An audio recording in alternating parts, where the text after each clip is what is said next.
ஸ்ரீ குருபியோ நமக.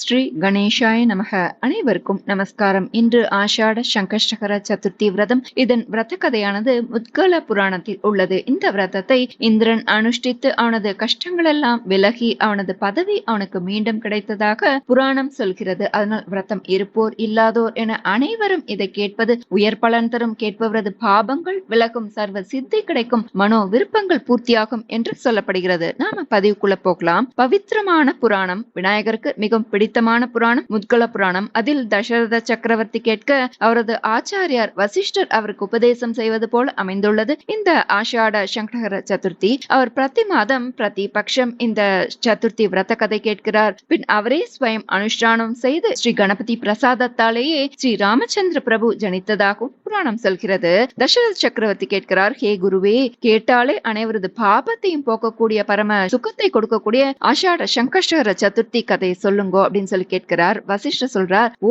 அத ஒரு கதையோட சொல்றேன், இது கேட்பவருக்கு சர்வ சித்தியையும் கொடுக்கக்கூடியது, சொல்றேன் கேளு அப்படின்னு சொல்லிட்டு விருத்ரன்னு ஒரு அசுரன் இருந்தான். அவன் துவஷ்டாவால படைக்கப்பட்டவன். இந்த துவஷ்டாக்கு இன்னொரு மூத்த பிள்ளை இருந்தான். அவன் பேரு விஸ்வரூபன். இந்த விஸ்வரூபன் ஒரு காலத்துல இந்திரனுக்கு குருவாக ஆச்சாரியராக இருந்தார். அப்போ ஏதோ ஒரு சில காரணங்கள்னால அவர் செய்த ஒரு சில காரியத்தினால அதுல ஏதோ ஒரு வஞ்சனை உள்ளதாக இந்திரன் நினைத்தான். ஆச்சாரியராக இருந்தாலும் விஸ்வரூபனை இந்திரன் தன்னுடைய வஜ்ராயுதத்தினால ஹத்தம் செய்தான். அதனால குரு ஹத்யா தோஷம் வந்து சேர்ந்தது இந்திரனுக்கு. இந்த கதை பல மகா புராணங்கள்ல ஸ்ரீமத் பாகவதத்திலையும் ரொம்ப பிரசித்தமானது, கேட்டிருக்கலாம். அப்பதான் தன்னுடைய பிள்ளையை கொன்ற இந்திரனை வதம் செய்யறதுக்காகவே விருத்ரன்ற ஒரு அசுர பிரகிருதியை துவஷ்டா உத்பவம் செய்தார். அந்த விருத்ரனானவன் இப்போ இந்திரனை ஜெயித்து விட்டான். மகேந்திர லோகமும் இந்திரனை விட்டு பறிபோயாச்சு. அவன் இப்போ பயத்துல காட்டுல போய் குகையெல்லாம் ஒளிஞ்சு வாழ்ந்துன்னு வரான். தேவராஜா இந்திரனுக்கே இப்படி ஒரு பரிதாபமான நிலை, அவல நிலை ஏற்பட்டதுனால முனிவர்கள்லாம் என்ன பண்ண முடியும்? எங்கேயுமே வேதங்கள் இல்லாதவர்களாக,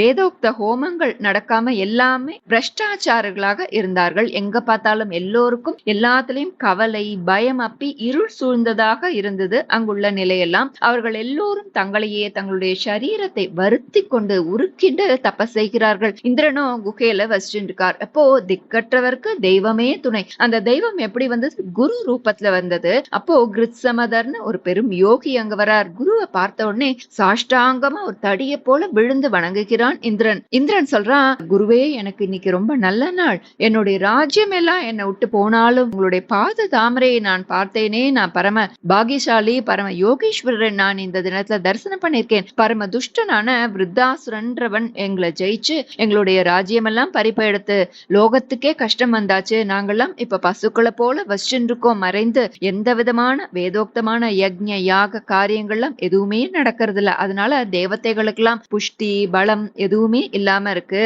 அதனால மூவுலகுக்கும் கஷ்டமே உண்டாச்சு.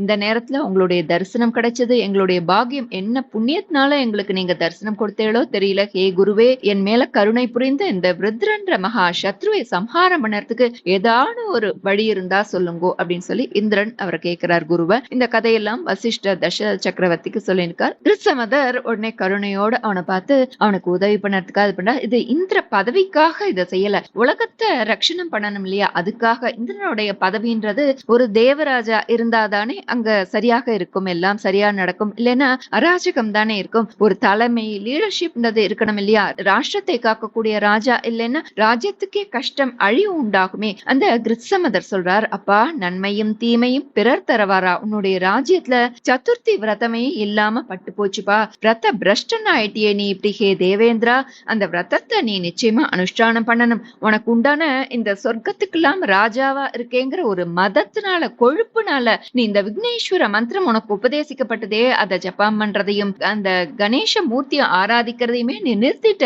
உன்னுடைய ராஜ்யம் பறி போறதுல என்ன ஆச்சரியம் வந்துருது? அவருக்கு விக்னகர்த்தா விக்னகர்த்தான்னு 2 பேர் உண்டு. அவரை பூஜிக்காதோருக்கு அவர் விக்னகர்த்தா, விக்னத்தை கஷ்டத்தை கொடுப்பவர். அவரை ஆராதிப்போருக்கு அவர் விக்னஹர்த்தா, கஷ்டங்களை எல்லாம் போக்குபவர், தடைகளை நீக்குபவர். இதுவரைக்கும் உனக்கு இந்த ஐஸ்வர்ய தசை இருக்கிறதுக்கு உனக்கு அனுகிரகம் பண்ணதே அந்த கணேச மூர்த்தி தான்ப்பா. அவரை ஆராதனை பண்றத நீ நிறுத்தினதுனாலதான் உனக்கு இப்படி விக்னங்கள்லாம் கஷ்டங்கள்லாம் வந்து சேர்ந்தது. இப்படி சொல்லி சதுர்த்தி மகாத்மியம் பத்தி சொல்லி சுக்லவர சதுர்த்தி, கிருஷ்ண சங்கஷ்டகர சதுர்த்தி பத்தி எல்லாம் எடுத்து சொல்ற. இந்த சுக்லவர சதுர்த்தியானது மாத்தியான நேரத்துல சதுர்த்தி வியாப்தி இருக்கணும். கிருஷ்ண சதுர்த்தி சந்திரோதய நேரத்துல சதுர்த்தி வியாப்தி இருக்கணும். இருக்கணும். அது வரைக்கும் உபவாசம் இருந்து சதுர்த்தி திதிக்கும் கணபதிக்கும் சந்திரனுக்கும் அர்க்கியம் கொடுக்கணும். இப்படி சொல்லி அவனுக்கு மந்திரோபதேசம் பண்றார். ஜப்பம் செய்யறதையே நிறுத்தி மறந்து போயிட்டான் இல்லையா இந்திரன், அதனால அவனுக்கு திரும்பவும் மந்திரோபதேசம் செய்தார். இப்போ நமஸ்காரம் பண்றா எல்லாரும் சேர்ந்து கிருத்சமதர் அங்கிருந்து அந்தர்தானம் ஆனார். உடனே வந்தது இந்த ஆஷாட சங்கஷ்டகர சதுர்த்தி. கணேசரை மனதில் தியானித்து மந்திரத்தை ஜபித்து அந்த சங்கஷ்டகர சதுர்த்தியை தேவராஜாவும் அனைத்து தேவதைகளும் அனுஷ்டானம் செய்யறா.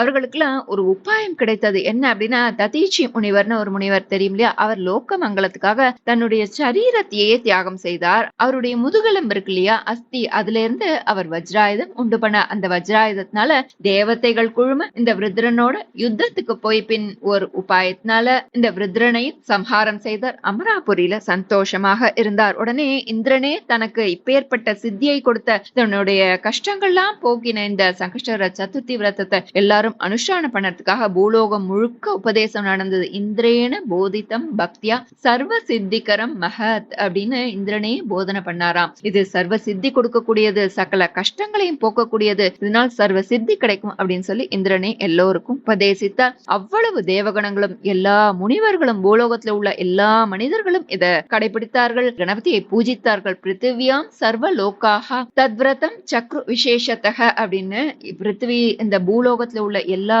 மக்களும் இதை அனுஷ்டித்தார்கள். இப்படி சுக்லபக்ஷ கிருஷ்ணபக்ஷ சதுர்த்தி அனுஷ்டானங்களும் பூமியில விசேஷமா நடந்தது. மன்வந்தரே கதே தேவைரேந்திரஹ ஸ்வானந்த கோபவத்னு அவர் அந்த இந்திரன் ஸ்வானந்த பவனத்துக்கு போனாரா, முக்தியும் கிடைத்த. அதானும் மன்வந்திரம்னு ஒரு காலம் உண்டு. வைவஸ்வத மன்வந்திரேன்னு சங்கல்பத்துல சொல்றோம் இல்லையா, ஒவ்வொரு மன்வந்திரத்துக்கும் ஒரு இந்திரன், சப்த ரிஷிகள் கூட்டம், தேவகணங்கள் எல்லாருமே உண்டு.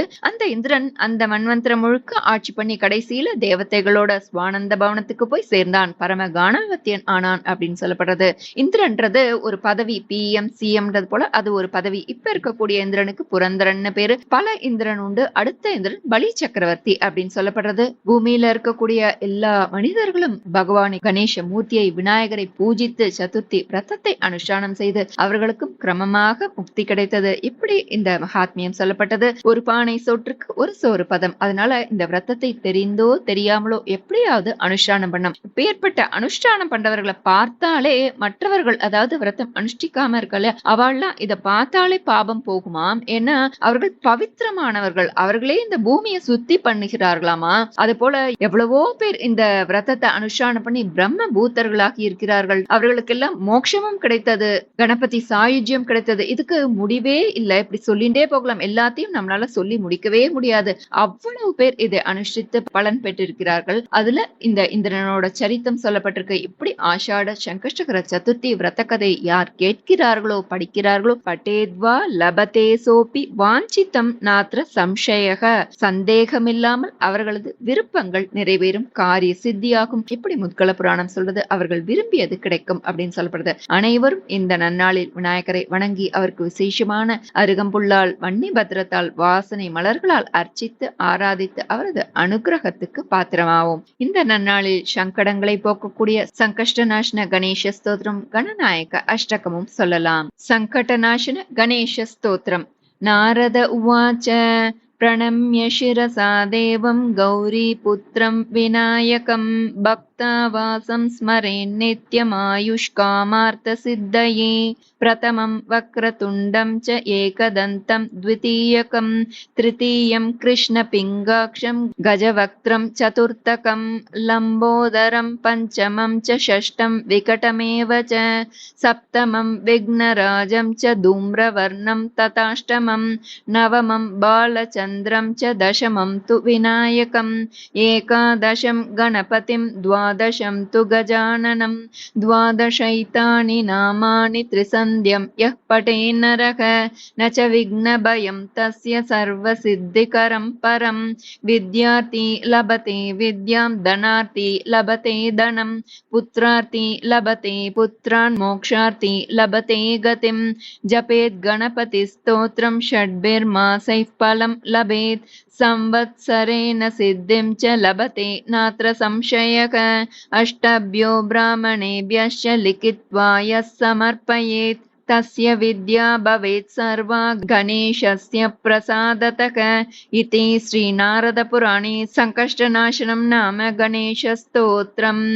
श्री गणनायक अष्टकम् एकदन्तं महाकायं तप्तकाञ्चनसन्निभं लम्बोदरं विशालाक्षं वन्देऽहं गणनायकं मौञ्जीकृष्णाजिनदरं नागयज्ञोपवीतिनं बालेन्दुसुकलामौलिं वन्देऽहं गणनायकम् अम्बिकाहृदयानन्दं मातृभिः परिवेष्टितं भक्तिप्रियं मदोन्मत्तं वन्देऽहं गणनायकं चित्ररत्नविचित्राङ्गं चित्रमाला विभूषितं चित्ररूपधरं देवं वन्देऽहं गणनायकं गजवक्त्रं सुरश्रेष्ठं कर्णचामरभूषितं पाशाङ्कुशधरं देवं वन्देऽहं गणनायकं मूषकोत्तममारुह्य देवासुरमहाहवे योद्धुकामं महावीर्यं वन्देऽहं गणनायकं